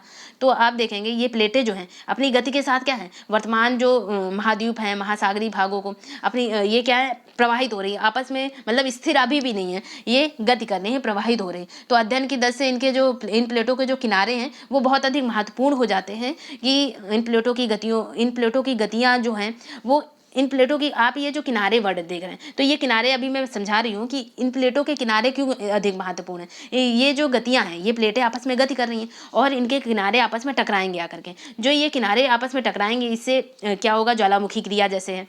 अगर 2 प्लेट हैं, यानी महाद्वीपीय प्लेट है, महासागरीय प्लेट, अगर आप 2 बर्तन आपके पास हैं, 2 बर्तन आपस में टकराएं, आवाज़ होगी या कुछ घर्षण होगा उनमें। तो वैसे ही ये अगर महाद्वीपीय एक प्लेट हो गई और एक महासागरीय प्लेट हो गई, ये इनके किनारे इसलिए महत्वपूर्ण हो जाते हैं कि ये किनारे आपस में जब टकराएंगे तो उससे क्या होगा, हो सकता है ज्वालामुखी आ जाए, ज्वालामुखी हो जाए, उत्पन्न हो जाए, यानी ज्वालामुखी हो सकता है। जब कंपन होगा उनसे, यानी 2 प्लेटें आपस में टकराएंगी, तो भूकंप आ सकता है, भूकंप हो गया, ज्वालामुखी हो गया, या फिर 2 प्लेटें टकराई, जैसे कि आपने देखा सियाल सीमा पर तैर रहा है जो वेगनर का महाद्वीपीय प्रवाह सिद्धांत, और व्याख्या करते हुए समय उन्होंने बताया कि सियाल सीमा से टकरा गया, जिससे क्या हो गया, रॉकीज और एंडीज पर्वतों की निर्मित हो गई, यानी पर्वत, नवीन पर्वतों का निर्माण हो सकता है।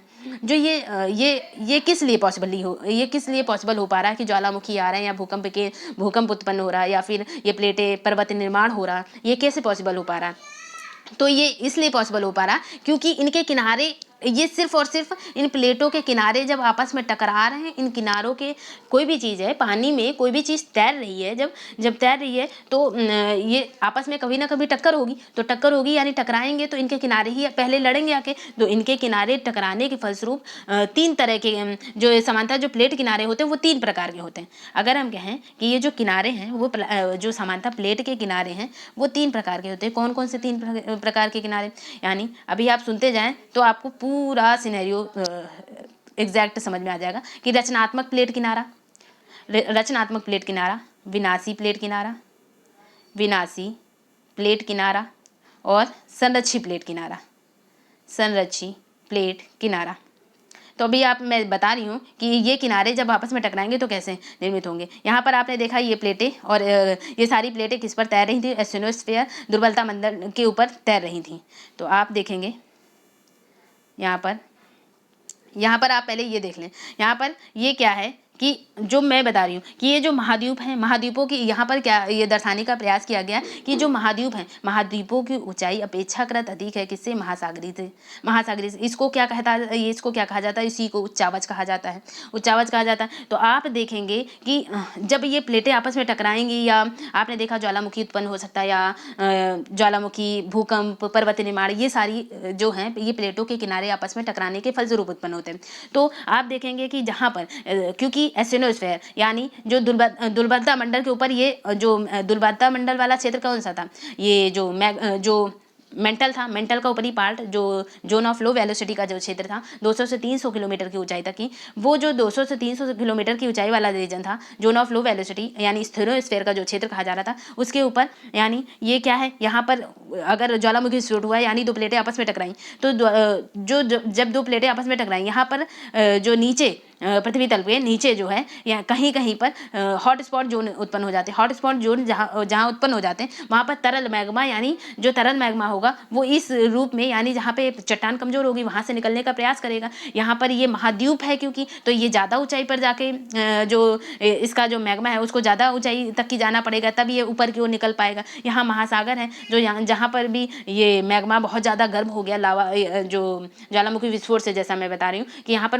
मैग्मा जो है बहुत ज़्यादा गर्म हो गया, और उसको क्या हो गया कि ज़्यादा गर्म होने के फलस्वरूप जो जलवाष्प है वो बाहर निकलने का प्रयास कर रही है। तो जलवाष्प जब बाहर निकलने का प्रयास है तो महाद्वीपों में ज़्यादा ऊंचाई तक की ऊपर जाएगी और महासागरों में कम ऊंचाई तक की जो आपस में जाएगी। तो यहाँ पर क्या करेंगे कि ये जो प्लेटें हैं आपस में टकराएंगी, टकराने के फलस्वरूप महाद्वीप, टकराने के फलस्वरूप क्या हो रहा है, ज्वालामुखी क्रिया हो रही है, या भूकंप हो रहा है, या पर्वत निर्माण की क्रिया हो रही है। तो ज्वालामुखी और भूकंप ये आप यहाँ देख पाएंगे। ये पृथ्वी की संरचना, जैसे कि हम लोगों ने पिछले स्ट्रक्चर में देखा था कि ये कोर है, ये मेंटल है, और ये जो है ये एस्थेनोस्फीयर का क्षेत्र जो 200 से 360 किलोमीटर की ऊंचाई वाला जो एस्थेनोस्फीयर या प्लास्टिक दुर्बल मंडल जिसको कह रहे हैं, दुर्बलता मंडल या एस्थेनोस्फीयर का क्षेत्र है। और लिथोस्फीयर किसको कह रहे थे, जो भूप्रवृत्ति या क्रस्ट वाला रीजन था। आई होप अब तो आपको पूरा सिनेरियो समझ में आ ही गया होगा। लिथोस्फीयर का क्षेत्र यानी जो स्थल मंडल था वो। तो यहाँ पर हम लोग देखेंगे, यहाँ पर मैं आपको समझाने का प्रयास कर रही हूँ कि जो रचनात्मक प्लेट किनारा यानी जो प्लेटों से क्या फ़र्क पड़ेगा। अब आप देखेंगे यहाँ पर आपको क्या समझना है, आपको ये समझना है कि ये जो 6 प्लेटें निर्मित हुई, Eurasia plate, Indo Australian plate, African plate, America plate, Pacific plate और अंटार्कटिका प्लेट, ये जो 6 प्लेटें निर्मित हुई, ये 6 प्लेटें जो इनके किनारों के सहारे क्या हो रहा है, जो ये जब ये प्लेटें आपस में टकरा रही हैं, इनसे क्या हो रहा है, इनसे ज्वालामुखी क्रिया हो रही, भूकंप हो रहा और पर्वत निर्माण हो रहा। तो इनके किनारे इसलिए इनके किनारे टकराने के इनके किनारे महत्वपूर्ण हो जाते हैं। तो इनके किनारे 3 प्रकार के किनारे होते हैं। अब आप देखेंगे, आप लिखें अपनी कॉपी में कि प्लेट किनारे जो होते हैं वो प्लेट किनारे कितने प्रकार के होते हैं, 3 प्रकार के होते हैं। प्लेट किनारे 3 प्रकार के होते हैं सामान्यतः। एक होता है रचनात्मक प्लेट किनारा, दूसरा क्या होता है, दूसरा होता है विनाशी प्लेट किनारा, और तीसरा होता है संरक्षी प्लेट किनारा। तो आप यहाँ पे फर्स्ट हेडिंग डालें कि रचनात्मक प्लेट किनारा क्या है। ओके गाइस, तो यहाँ पर आप रचनात्मक प्लेट किनारा डालें। रचनात्मक प्लेट किनारा, आपको इससे क्या समझ में आ रहा है रचनात्मक। तो आप यहाँ जब ये स्ट्रक्चर बना लेंगे तो आप बहुत अच्छे से समझ जाएंगे कि रचनात्मक में क्या होगा। रचनात्मक में दोनों प्लेटें जो है आपस में ये दूर जाएंगी, यानी जब महाद्वीपीय या महासागरी हो गया, या महासागरी प्लेट हो गई, या एक महाद्वीपीय और एक महासागरी प्लेट, जब दोनों आपस में दूर जाएंगी तो क्या होगा, जब दोनों आपस में दूर जाएंगी तो अपसरण होगा। अभिसरण क्या होता है, एक दूसरे की ओर आना, तो ये क्या है, अभिसरण है। और अपसरण क्या है, जब दोनों प्लेटें एक दूसरे से दूर जाएंगी तो ये अपसरण है।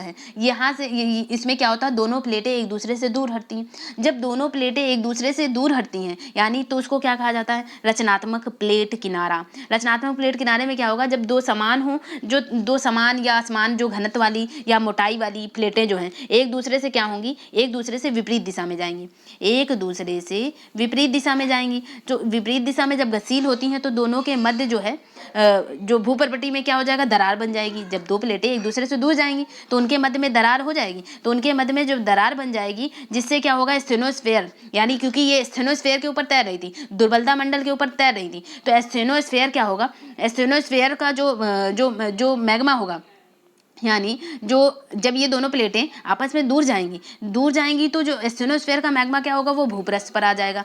भूपृष्ठ पर आएगा, आपने अभी देखा ये क्या हो रहा था, यहाँ से मैग्मा ही तो ऊपर की ओर आ रहा था। तो जब दो प्लेटें दूर जाएंगी आपस में तो इसे क्या कहा जा रहा है, अब सारी प्लेट की जो अपसरण क्रिया, इससे क्या हो रहा है, दोनों प्लेटें एक दूसरे से दूर जा रही हैं। इससे स्टेनोस्फेयर जिस पर ये प्लेटें तैर रही थी, तो स्टेनोस्फेयर का मैग्मा जो है ऊपर की ओर होता है।